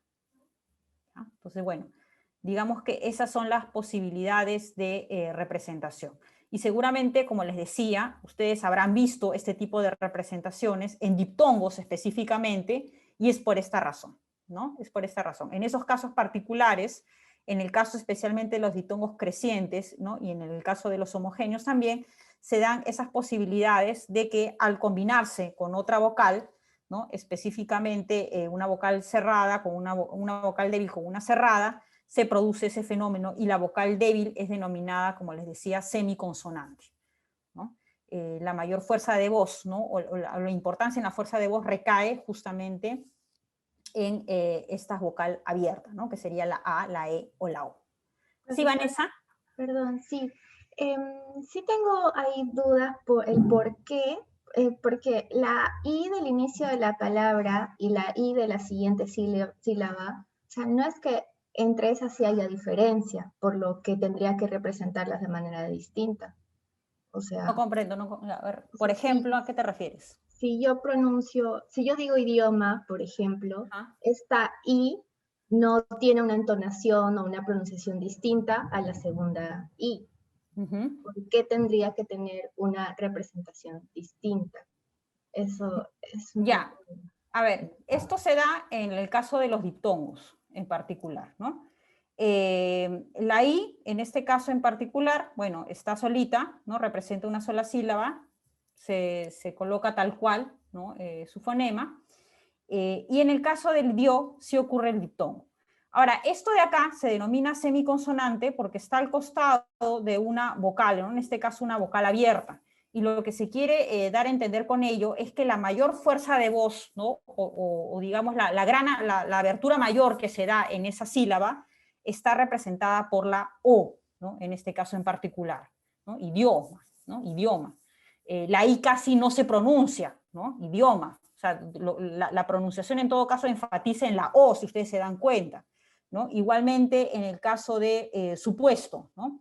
Supuesto, ¿no? Esa U se pronuncia muy rápidamente, no es que no se pronuncie, ¿no? O no es que haya diferencias propiamente en el modo, en el punto de articulación, no las hay, pero digamos la pronunciación es muy rápida, se le da mayor peso en la pronunciación, en este caso a la vocal abierta, ¿no? Idioma, a la O, supuesto, a la E, ¿no? La U, la I se pronuncian de manera muy rápida, de manera como auxiliar, digamos, a la otra vocal. Es por eso que se representa de esta forma en los diptongos, ¿no? Para darle una mayor, tal vez, prioridad, ¿no?, a la vocal abierta, que en este caso se pronuncia así en todo su esplendor, ¿no? Digamos que esa es la intención, ¿no? La intención no es decir que se pronuncie de manera distinto a nivel de punto o modo de articulación, sino que el grado de abertura o mayor peso es a la vocal abierta en estos casos específicos de diptongos, ¿ya? Esa es la intención. Gracias. Más claro. Uh-huh.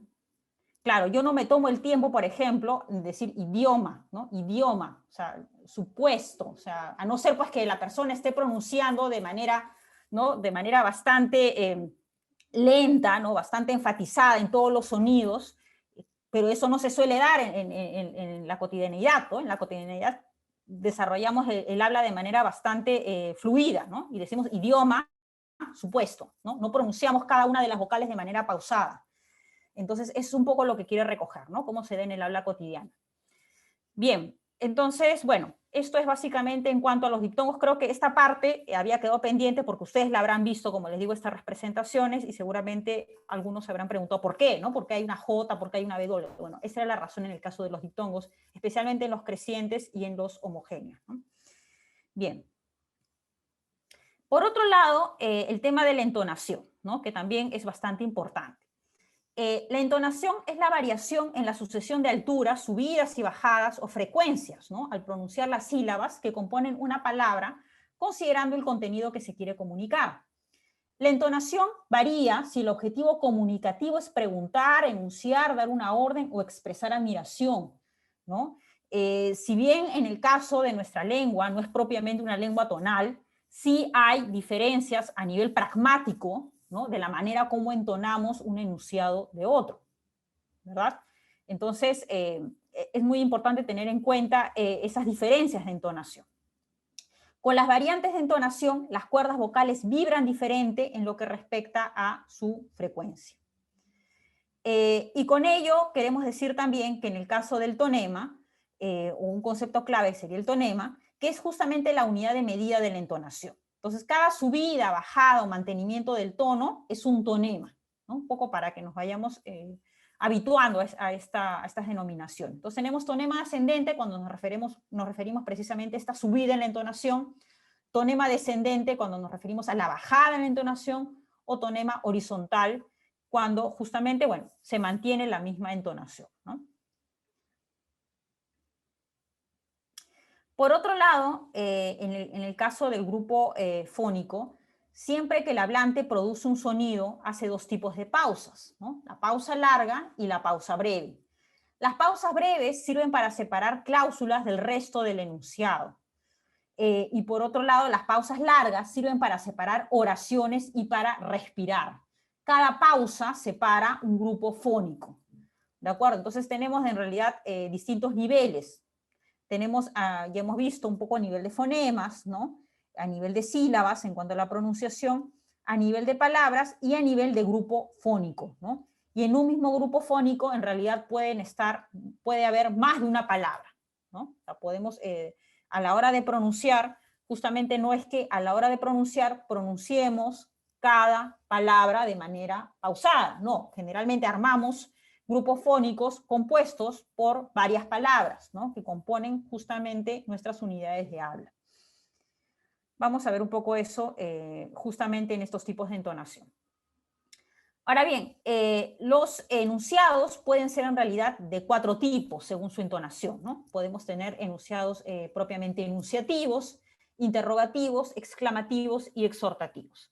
A su vez, dentro de cada tipo existen ciertas subclases. Entonces vamos a ir viendo cada uno de ellos y comentando un poco, ¿bien? Las oraciones enunciativas. Tenemos, bueno, oraciones enunciativas con un solo grupo fónico. Entonces, en este caso en particular, ¿a qué nos referimos? Cuando el enunciado oración consta de un solo grupo fónico, su esquema es simple, ¿no? El tonema sube, se mantiene y finalmente baja. Entonces, en el caso de una oración como esta, ¿no? Nos iremos a la playa mañana por la mañana, ¿no? Nos iremos a la playa mañana por la mañana. Entonces, digamos que el tonema va subiendo un poco, se mantiene y luego baja cuando yo ya cierro el enunciado, cierro la oración. Ahora bien, tenemos también el caso, evidentemente, de oraciones complejas, ¿no? En donde hay dos grupos fónicos. En este caso, el primer grupo fónico acaba en un tonema ascendente y el segundo en un tonema descendente. Bien, entonces, por ejemplo, ¿no? Tenemos el caso. Cuando estuvimos en Marsella, ¿no? Cuando estuvimos en Marsella, si se dan cuenta, este primer grupo, digamos, dentro de esta oración compleja, acaba en un tonema ascendente, ¿no? Cuando estuvimos en Marsella, o en Marbella, perdón, fuimos a la playa, ¿no? Y ya bajamos, porque ya estamos cerrando ese enunciado, ¿no? Entonces, este es el caso de representación de la entonación justamente en dos grupos fónicos, ¿no? Que coincide con esta oración compleja.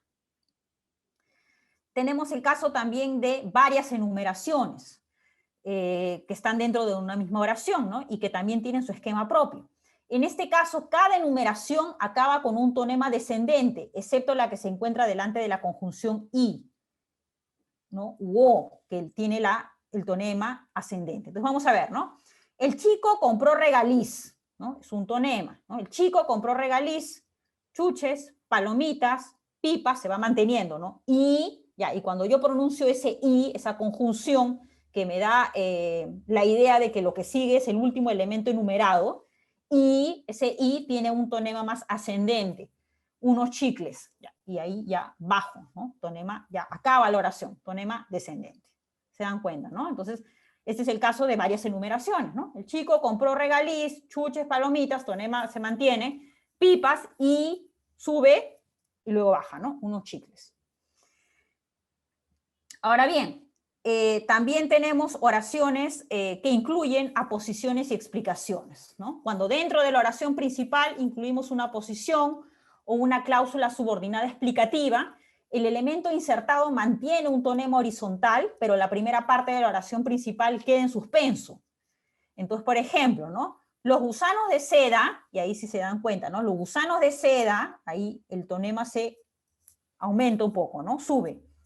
Su fuente de ingresos, esto de acá, esta aposición o esta explicación que estoy insertando dentro de la oración tiene un tonema más horizontal, ¿no? Los gusanos de seda, su fuente de ingresos, se pusieron en huelga, ¿no? Entonces se mantiene un poco y baja cuando finaliza la oración.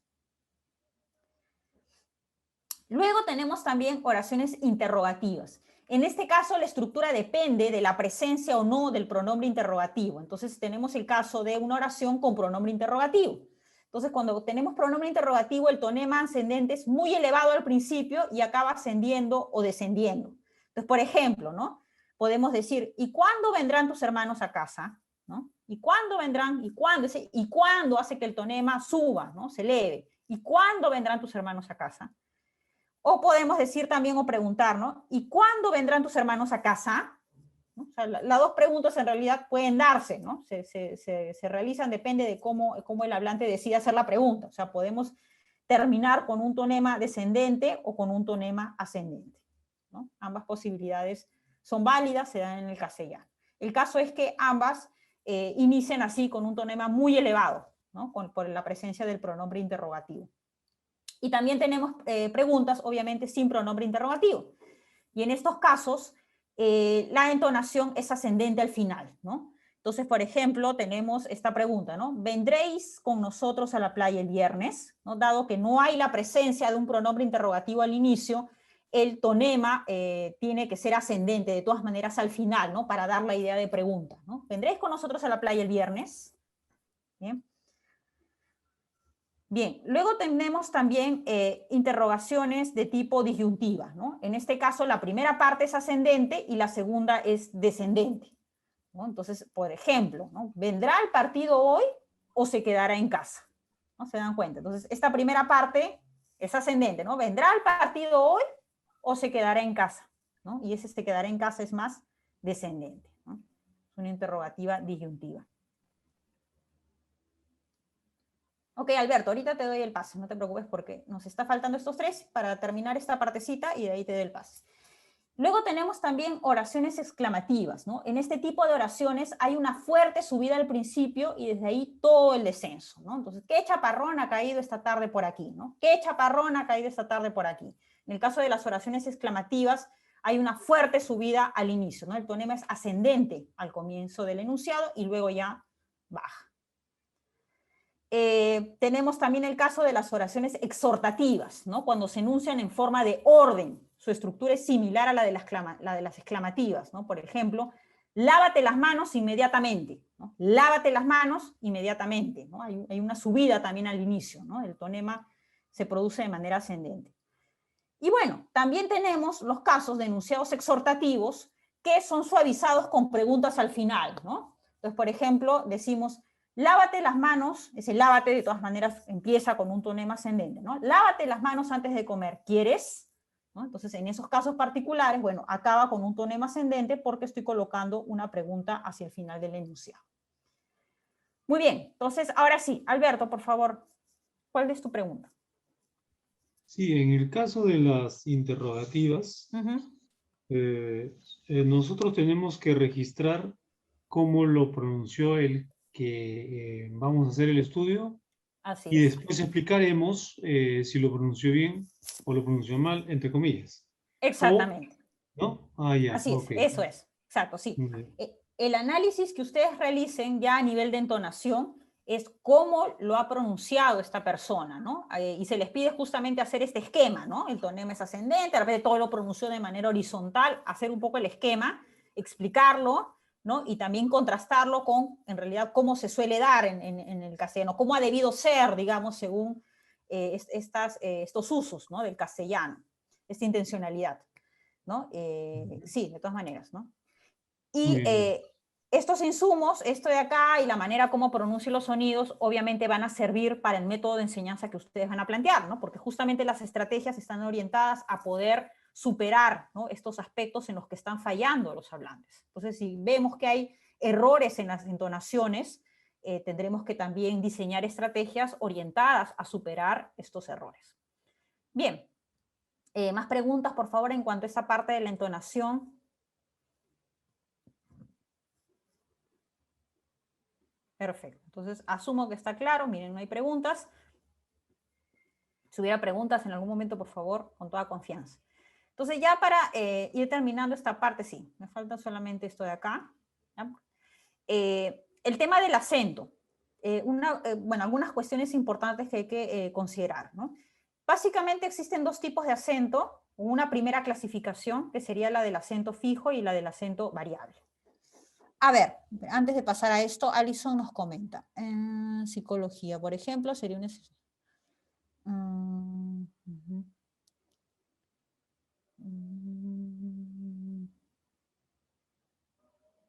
A ver, si una sílaba era una vocal, el caso de...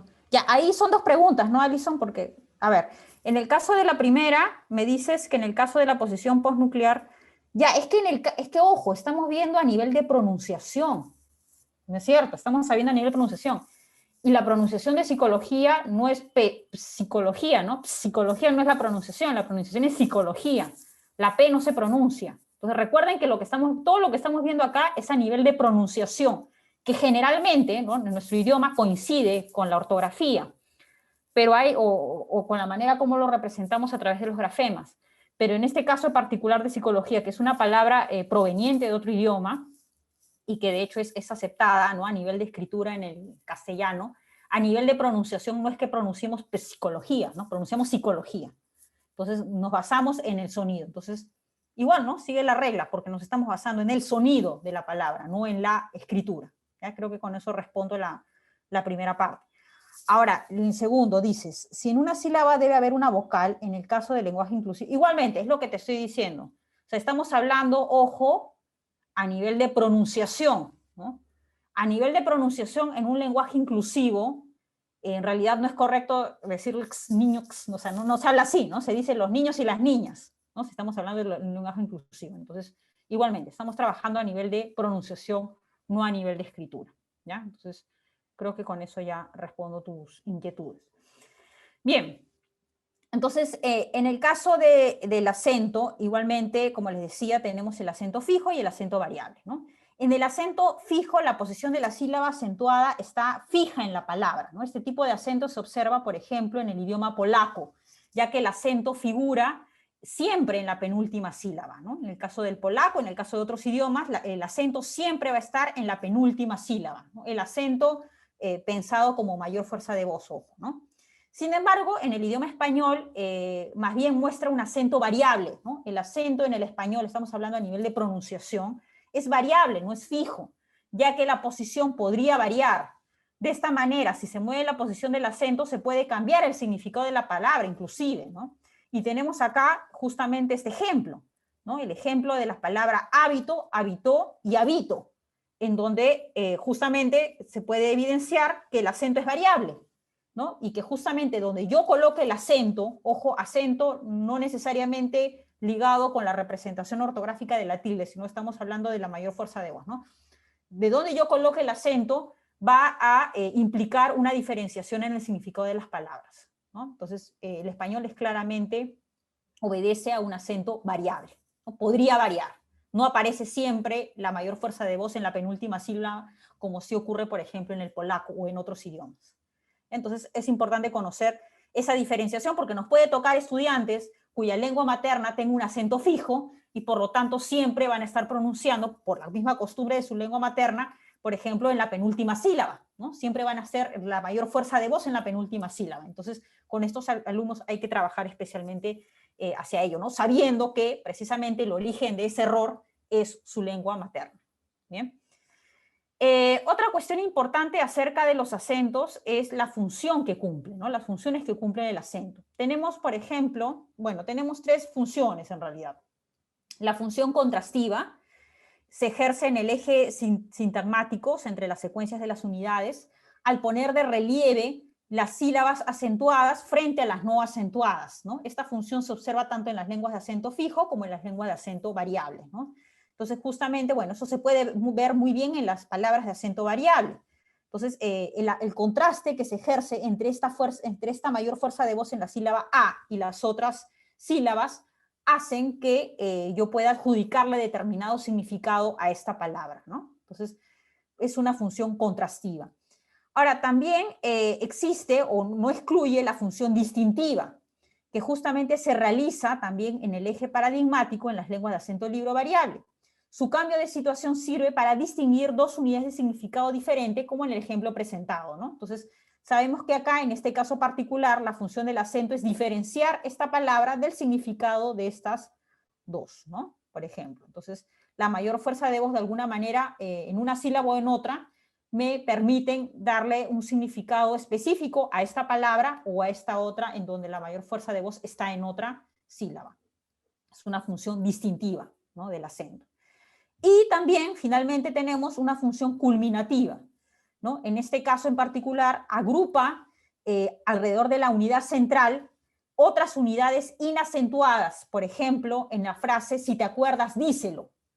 En el primer grupo acentual, las sílabas si, te, a y das se apoyan en la sílaba tónica cuer, mientras que las sílabas átonas, se y lo, se apoyan en las sílabas tónicas di, ¿no? La tilde en la i sirve para señalar la ubicación de la tónica, ¿no? Entonces, acá en esta frase en particular podemos distinguir estos dos grupos fónicos, ¿no? Si te acuerdas, que le estamos pronunciando, si bien son tres palabras, le estamos pronunciando como una misma unidad, ¿no? Si te acuerdas, díselo, ¿no? Y esta sería la segunda unidad. Entonces, lo que dice esta función culminativa es que el acento, en este caso de si te acuerdas, sería en esta sílaba, ¿no? Cuer, ¿no? Y digamos que las otras, el si, la te, la das, de alguna forma se apoyan en esta sílaba tónica cuer, ¿no? Que es donde se ejerce la mayor fuerza de voz. En el caso de la palabra que corresponde a la segunda unidad fónica, díselo, ¿no? La sílaba se y lo se apoyan en la sílaba tónica di, ¿no? Dándole mayor relevancia, mayor entonación, mayor fuerza a esta sílaba en particular. Entonces, esa es la función culminativa, ¿no? ¿Cómo es que estas unidades inacentuadas que están alrededor de esta palabra o de esta unidad fónica se apoyan en la sílaba tónica, ¿no? Y le otorgan una mayor fuerza de voz. Bueno, y finalmente, para poder cerrar esta parte, tenemos el acento secundario, que es justamente también lo que se les ha pedido identificar, ¿no? Como parte del trabajo. En este caso en particular, decimos que el acento secundario es la fuerza de voz ejercida en alguna sílaba en un enunciado que ya posee un acento principal en otra sílaba. Tal es el caso de los adverbios terminados en mente, o sea, son dos casos particulares, estamos hablando del castellano, ¿no? son dos casos particulares de acentos que se producen acentos secundarios. Ojo que el acento secundario no se produce en todas las palabras, sino en palabras particulares. Estamos hablando, por un lado, de las palabras que terminan en mente, de los adverbios que terminan en mente, y de las palabras que incluyen pronombres enclíticos. Entonces, para empezar, el acento principal lo vamos a representar de esta manera, como lo representamos de manera ortográfica, ¿no? Con la tilde encima de la vocal, en donde ejerce mayor fuerza de voz. Ojo que esto de acá no necesariamente va a corresponder a nivel ortográfico, va a corresponder en donde se da la mayor fuerza de voz, ¿no? O sea, a nivel ortográfico hay palabras que no llevan propiamente tilde, pero donde de todas formas hay una mayor fuerza de voz. Bueno, acá siempre vamos a colocar esa rayita encima de la vocal en donde hay una mayor fuerza de voz, y ese sería el acento principal, ¿no? Entonces, en el caso de rápidamente, estamos colocándola encima del A, y en el caso de enriqueciéndose, encima de esta E. Ahora bien, el acento secundario se produce en las palabras, como les había dicho, justamente en estos adverbios que terminan en mente, y en palabras que incluyen pronombres enclíticos, ¿no? Por ejemplo, el caso del se, que es un pronombre que está dentro de la palabra, ¿no? Entonces, en estos casos particulares siempre aparece otra sílaba que también tiene una importante fuerza de voz. En esa otra sílaba le colocamos lo que se denomina el acento secundario en la representación fonética. Entonces, por ejemplo, en el caso de rápidamente, la segunda, digamos, fuerza de voz siempre va a recaer en la mente, men. Entonces, ahí le estamos colocando el acento secundario que está representado con una rayita que viene de la izquierda, ¿no? Al revés del acento principal. En el caso de enriqueciéndose, igualmente, ¿no? La fuerza de voz siempre va a recaer antes de donde yo estoy colocando los pronombres enclíticos, en este caso del do, ¿no? Y ahí yo coloco el acento secundario. También, ¿no? Podría emplearse ya en la realización misma en una función enfática o retórica, ¿no?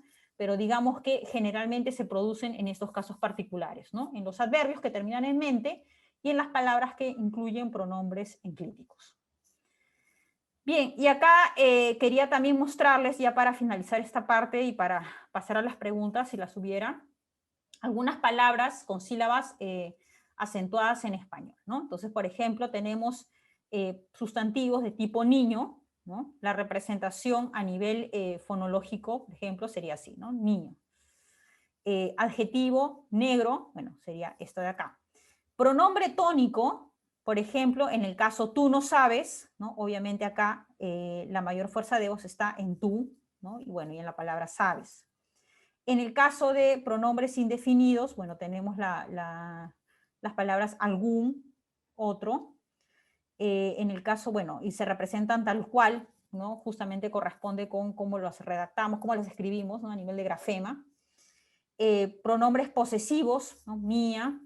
En el caso de los pronombres y adjetivos demostrativos, por ejemplo, este, aquel, sí, siempre hay un acento primario que se representa de esa forma. En el caso de los numerales, tanto cardinales como ordinales, 2, 1000, primero, también, ¿no? Se representan siempre con el acento primario, por ejemplo, en primero. El verbo, aunque sea auxiliar, bueno, come, el verbo siempre también lleva un acento primario. En el caso del adverbio poco también.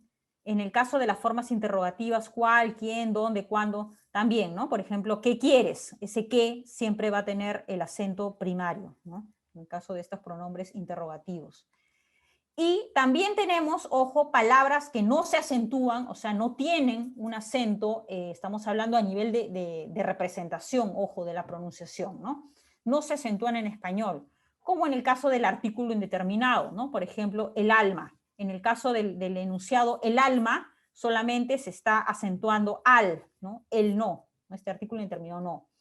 En el caso de las preposiciones, ¿no? Trabaja para comer, ¿no? Ese para tampoco se está representando con ningún acento primario, ¿no?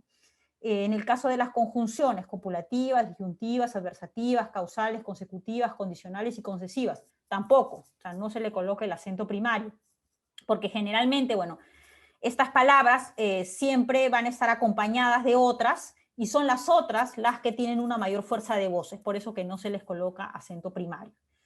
En el caso de términos de tratamiento, don, doña, tampoco, ¿no? Doña María, por ejemplo, ¿no? Se representa de esta manera, no hay ningún acento primario, ningún acento en general. el primer elemento de los compuestos María José. Acá, ojo, no debería, esto una errata del material, en el caso de María no debería llevar ningún acento, ¿ya? María José, el que lleva el acento en todo caso sería la E de José.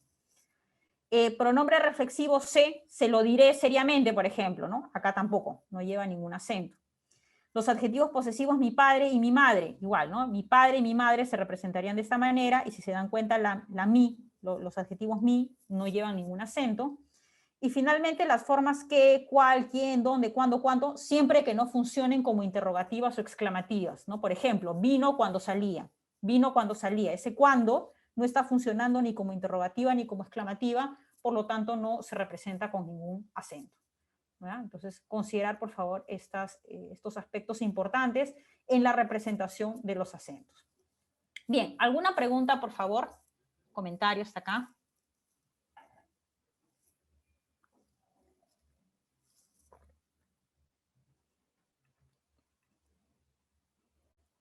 Nada, todo claro, por favor, me avisan, porque de acá ya pasamos a la actividad, justamente a la actividad grupal. Ya, entonces, por favor, revisen el material. Creo que los contenidos son menos complejos que de la unidad 2, ¿no? O sea, creo que por lo menos desde mi percepción es así. Entonces, igual hay que volver a verlos, revisarlos, ¿no?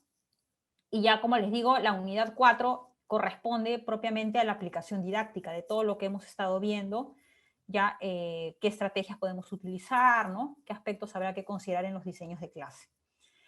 Bien, entonces vamos a presentar la actividad grupal de hoy.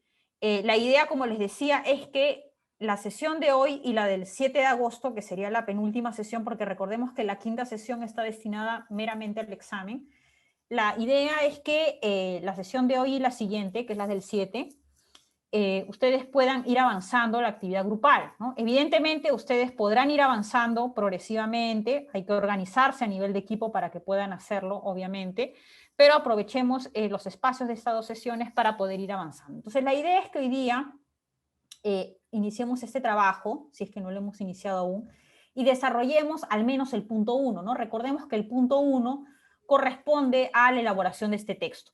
Pero evidentemente, ¿no? Acá hay que decidir quién será el hablante que formará parte del estudio. O sea, antes de hacer en realidad el texto, tienen que a nivel de equipo tomar esta decisión, identificar cuál es la lengua materna de este hablante para poder identificar también qué sonidos van a someter a evaluación, ¿no? Eso es importante para poder crear o adaptar el texto que van a trabajar. Entonces, lo que se espera es que ustedes puedan elaborar el texto, yo lo reviso, lo veo, ustedes puedan luego ir avanzando, y se espera que para la sesión del 7 de agosto, obviamente ustedes ya cuenten con la grabación respectiva, ¿no? O sea, que ya cuenten con este brevísimo trabajo de campo que consta básicamente en hacer que este hablante lea el texto que ustedes hayan creado, ¿no? Grabarlo y luego poder hacer el análisis y todos los siguientes puntos sobre la base de esa grabación. Bien. Entonces, por favor, esto de acá hay que hacerlo y lo suben a su carpeta Drive, que es donde vamos a realizar las revisiones. Bien, no sé si está claro, por favor, si tuvieran alguna pregunta me avisan. Yo los voy a ir formando en grupos en todo caso, ¿ya? Denme algunos minutos, unos 5 minutos para ir formándolos en grupo. Y ya me voy a ir acercando también a cada equipo por si hubiese dudas particulares. Por favor, con toda confianza, si hubiese consultas me avisa. A ver, Karim, sí. Una pregunta. Quería saber si ese texto que vamos a, obviamente ya preparar, ¿no? Para que el nativo hablante, ¿no? Lo pueda leer, debería tener ya de una vez algunas preguntas también para trabajar el aspecto de lo suprasegmental también. Sí, ¿no? Ajá, ¿Se me puede confirmar? Sí, así es, Karim. Sí, justamente en alguna parte de la actividad se mencionaba eso, ¿no? Que hay que representar a nivel de los tonemas, de estos gráficos que hemos visto, cómo es que esta persona justamente enuncia, ¿no? Estos distintos tipos de enunciados. Entonces la recomendación es que ustedes incluyan no solamente oraciones afirmativas o enunciativas, ¿no? Sino que también incluyan, como hemos visto, preguntas, de repente enumeraciones, oraciones complejas, evidentemente exclamaciones, aposiciones, ¿no? Un poco variar, ¿no? Esto para que puedan hacer luego la representación gráfica de manera más fluida. Por ejemplo, ¿no? podría ser un cuento donde ahí se entone todos esos, ¿no?, aspectos, podría ser, ¿sí? Claro, podría ser un cuento, sí, sí, sí. Ya, ¿y hay una extensión máxima o mínima o no? Eso ya depende del grupo, del análisis que va a hacer. Depende del grupo, pero la sugerencia es de 10 líneas, ¿no? Podrían pasarse un poco, no hay ningún problema, pero esa es la sugerencia aproximada, ¿no? Que no sea muy extenso. Ya, y de ese mismo texto se va a hacer el análisis tanto, pues, todo lo que nos piden hasta llegar a los suprasegmentales, ¿así? Así es. Ya, gracias. ¿Alguna otra pregunta hasta acá? Bien, entonces los voy a formar, ¿ya? Aprovechen para descansar un poco, ¿ya? Y en 10 minutos ya deberían estar insertos en sus grupos para poder empezar el trabajo. Ya, entonces voy a en un par de minutos formarlos y ya cada quien se va pasando a su equipo, por favor.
Bien, vamos a ir cerrando la sesión. Ya tuve la oportunidad de conversar con cada equipo. Me alegra que ya todos tengan en claro a quién van a realizar justamente la investigación, quién van a leer su texto.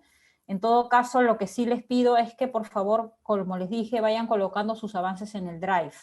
Por lo pronto, en el Drive deberían tener ya, o deberían haber subido o estar subiendo, este archivo que va a contener el texto que van a hacer leer al hablante. Recuerden que este texto tiene que ser, que tiene que tener pues los sonidos que ustedes van a evaluar principalmente y además adicionalmente pues preguntas, exclamaciones, etcétera, para evaluar también la parte de la entonación. Entonces, el día lunes yo voy a estar pasando por cada carpeta Drive para ver que realmente esté colocado ahí el texto. Por favor, también desearía que coloquen las características del hablante, ¿no? Específicamente su país de procedencia y su lengua materna, ¿no? Un poco para hacer el cotejo de si el texto evidentemente se adecúa a precisamente sus características. ¿Bien? Entonces la idea es que ustedes hagan leer este texto al hablante, de repente en el transcurso de la próxima semana, en el día que les sea posible coordinar con esta persona, y que puedan ir avanzando por su cuenta, ¿no? Recuerden que el próximo sábado no tenemos clases, no nos vemos sino hasta el 7 de agosto, entonces el 7 de agosto ustedes ya deberían tener algunos avances en su carpeta Drive y vamos a evidentemente también aprovechar parte de la sesión para continuar avanzando en el interior de cada grupo, ¿no? Esa es la idea. Entonces ya con eso y con los insumos también propios de la unidad 4 que vamos a trabajar ese día, podrán ustedes desarrollar la parte correspondiente al método, ¿no?, de enseñanza que tal vez se ajuste mejor a las características de este hablante. Por otro lado, por favor, también no se olviden de participar en el foro. Hoy día ya se habilitó Va a estar abierto hasta el 8 de agosto, pero si pueden ir participando desde ya, al menos la primera intervención sería mejor, ¿no? Para darnos tiempo de realizar la segunda intervención. Bien, no sé si hubiese alguna pregunta. Alison me pregunta por el archivo. No les va a aparecer ningún archivo en el Drive. Ustedes tienen que subir más bien su Word a su carpeta Drive, ¿no? O sea, donde ustedes hayan hecho su texto, lo suben directamente, ¿no? Ingresan dentro de su carpeta Drive, hacen clic derecho y está la opción de subir archivo y lo suben directamente, ¿no? No hay propiamente un formato. Ustedes vayan ahí colocando su texto y vayan ahí realizando sus avances también y subiéndolos como archivos adjuntos. ¿Alguna otra consulta? Bien, por favor, cualquier consulta que tengan, saben que con confianza me escriben al correo. Tenemos feriados la próxima semana, pero igual los demás días voy a estar atendiendo los correos, los mensajes que me vayan llegando. Así que, por favor, no duden en escribirme, ¿ya? Que no sean 2 semanas de ausencia total, sino que de todas maneras haya una comunicación y, por supuesto, voy a estar también leyéndolos en el foro. Muy bien, muchas gracias por su asistencia entonces, que tengan felices fiestas, un buen fin de semana también, gracias Alison, y nos vemos la próxima clase. Cuídense mucho, hasta luego. Hasta luego, profesor.